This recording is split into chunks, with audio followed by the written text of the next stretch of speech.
Ladies and gents, welcome back to another video. In this episode, we're going to be going over everything you need to know with regards to crypto regulation, executive orders, and all that is happening within the markets today. Just last week on this channel, we were discussing the parameters of where these executive orders may even slide to. And finally, we are getting word and confirmation on what areas that is, and it's going to be stable coins. Not only that, we are getting additional news about Russia talking about their own plans with regulating crypto, and I'm going to be breaking down what that means to the people. And in addition to that, we also got some more word about some secret crypto bills passing within the government system. So guys, if you do enjoy these updates, if you do appreciate the research that goes behind these videos, do me a favor, drop a like down below. It really does help out the channel. And before we get started, just a quick mention, the Super Bowl is happening just a few days from now. Today is Wednesday. One of our sponsors, FTX, is actually having a pretty sweet gig where they are coming out with one of their commercials on Super Bowl time. And during that time of when it comes out, you're going to be seeing a possibility of being able to win some huge amounts of Bitcoin. FTX is planning to give away millions of dollars in free Bitcoin. And if you guys do want to be a part of that competition, check out the link down below and make sure you sign up using my code JUNG as well.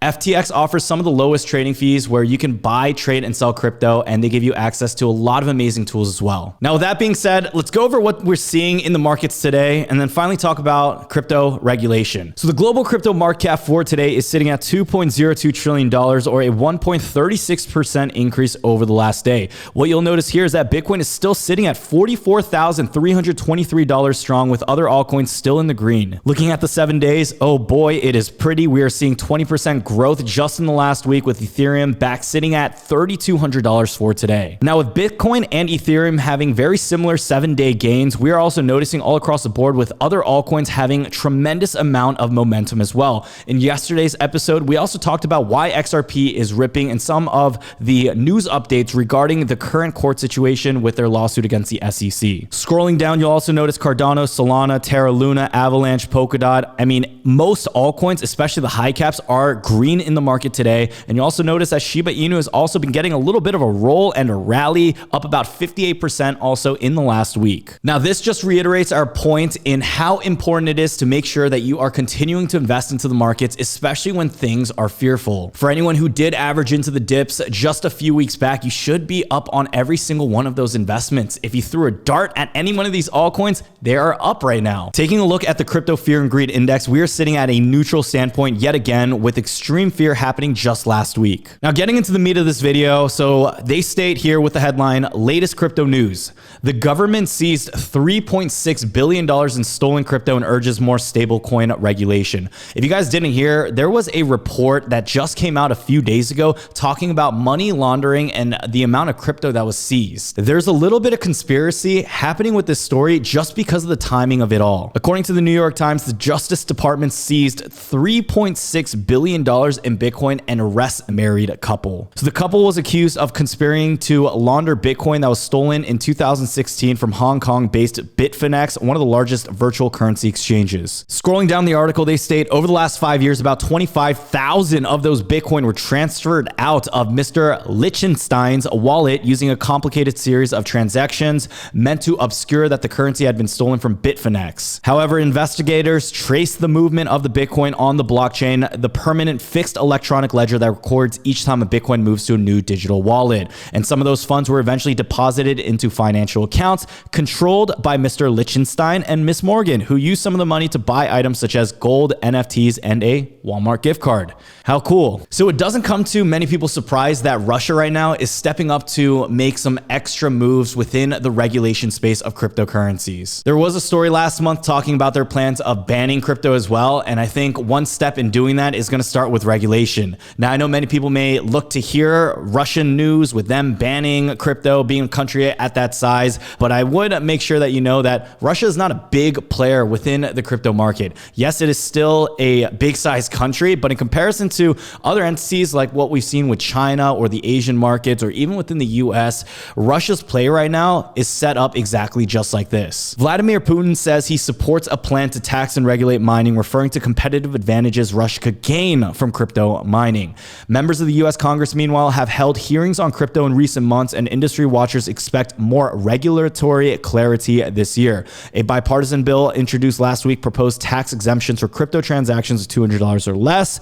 The US and Russia, though, Both have big economic incentives to get a plan in place. Considering the latter account for about 11% of the world's Bitcoin mining and the former controls 35%, according to the University of Cambridge's Bitcoin Electricity Consumption Index. Scrolling down this article, they finalize this by stating, I think most nations are already considering taking similar actions to recognize Bitcoin and cryptocurrencies as currency.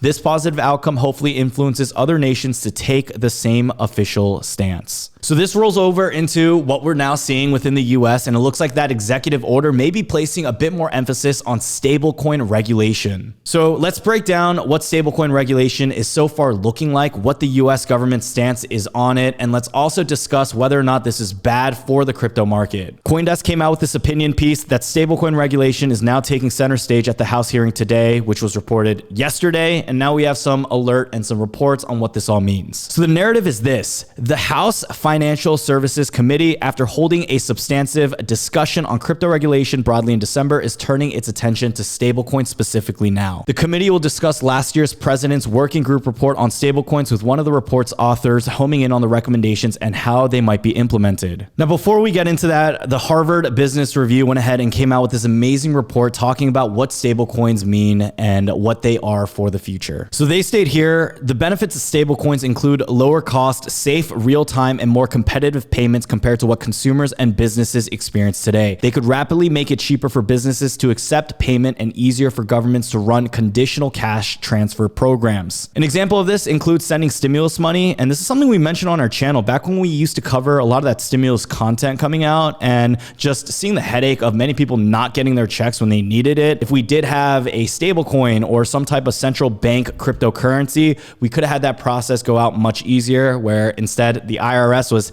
giving out checks to people who weren't even alive. In this report, they continue to state they could connect unbanked or underbanked segments of the population to the financial system. But without robust legal and economic frameworks, there's a real risk stablecoins would be anything but stable. They could collapse like an unsound currency board, break the buck like money market funds in 2008, or spiral into worthlessness. Some good examples of this was one of the stablecoins that tanked completely to zero earlier last year. So this was related to the crypto token Titan that went ahead and took a huge stumble after it lost liquidity and traders were losing money at an unexpected rate. And this was basically a rug pull crypto stablecoin that we saw had a huge impact in the market. So understanding some of the benefits of what stablecoins have to offer and talking about the downside of how scary and dangerous it could be for investors where they rug pull, or even the whole Tether controversy where many investors weren't even sure if Tether had the money to back up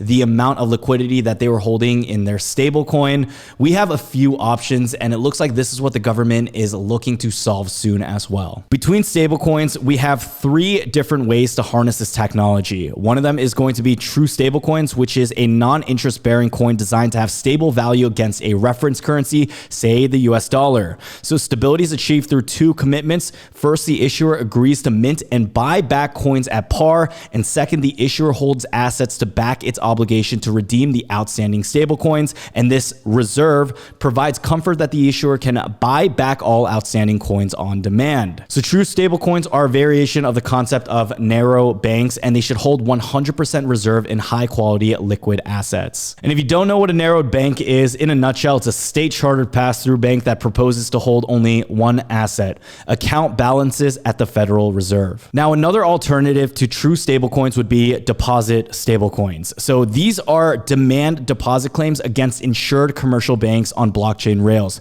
They represent an amount a person holds on deposit with an insured bank, and therefore an unsecured deposit liability of that bank. Holders are protected by the legal framework governing deposits, including bank capital requirements and FDIC insurance up to $250,000. So that segues well into what we're seeing with that new crypto regulation that is being proposed right now. And this article states it the best. The report effectively proposes to classify stablecoin issuers as banks, which would subject them to new rules designed to protect people who trade and use stablecoins. The report highlights three specific proposals for new legislation. So one, stablecoin issuers should be required to be insured as depository institutions. Number two, stablecoin issuers and platforms should be subject to federal oversight and required to meet appropriate risk management standards. And number three, stablecoin issuers should be be required to comply with restrictions on commercial entity affiliation and to promote interoperability among stablecoins. So those are going to be a few bullet points taken away from this 6-page statement coming from Jean-Niel Liang,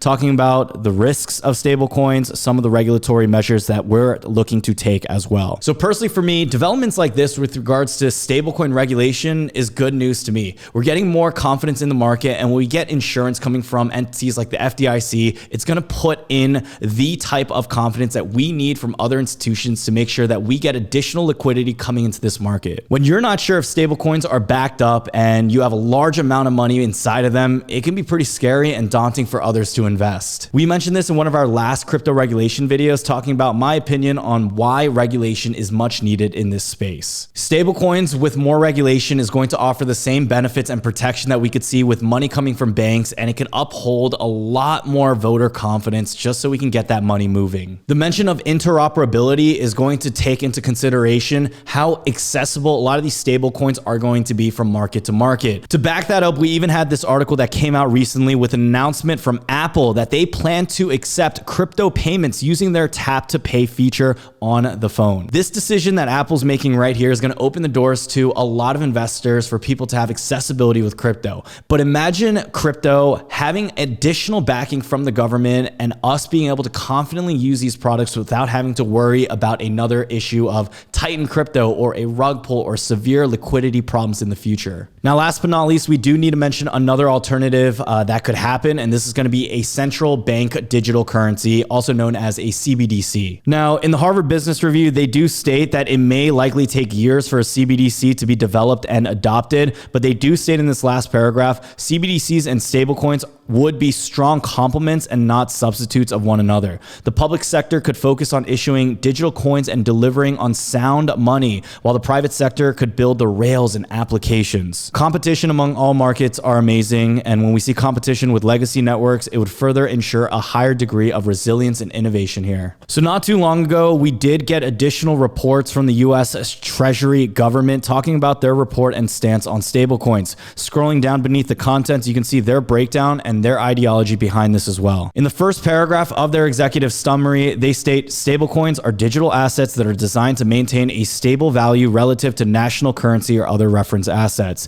Today, stablecoins are primarily used in the US to facilitate trading, lending, or borrowing of other digital assets, predominantly on or through digital asset trading platforms. So if I sign up for, as an example, FTX or any other crypto exchange, you oftentimes need to get USDC or USDT to get the stablecoin and then buy the crypto of your choice. Proponents believe stablecoins could become widely used by households and businesses as a means of payments. If well designed and appropriately regulated, stablecoins could support faster, more efficient, and more inclusive payment options. Moreover, the transition of broader use of stablecoins as a means of payment could occur rapidly due to network effects or relationships between stablecoins and existing user base or platforms. Since crypto, especially stablecoins, is still relatively new, and a lot of people are still trying to understand and grasp the concept of different natures of how crypto is going to adopt and merge with mainstream traditional finance markets. Only time will tell and give us a better idea of what is going to happen with the overall development of the market. Personally, for me, I do believe it is bullish when we do get additional protection for the consumers, especially within markets like this. I do know that governments tend to overstep their boundaries, and there's always a strong possibility that stablecoin regulation could lead and be another deterrent for many people to get into this space as well. I tend to look on the latter side and hope that this type of regulation and insurance would involve, like I said, a lot of those institutions being able to put more money into these markets. Now, let me know what you guys think about the current story down below. Let me know if you guys think stablecoins do need regulation, if it is good that the government steps in and makes sure that there's regulation within it, or if they are overstepping those boundaries. So if you guys are watching this all the way to the end of the video, don't forget to comment down below the secret word, and that is going to be stability. Thank you all so much again for watching today's episode. Follow me over on Twitter and on Instagram Instagram if you guys have not done so already and you guys want to get a little bit of a sneak peek in my life. Don't forget to check us out over on the Patreon and Discord community. If you guys want to join a community full of like-minded individuals with regards to learning more about crypto, seeing what kind of trades I make and some of the market updates that we have, and also getting some notifications from some of our new analysts within our group. Check out the link down below in the description for that. And with all that being said, thank you all so much for watching today's video. And until next time, peace out.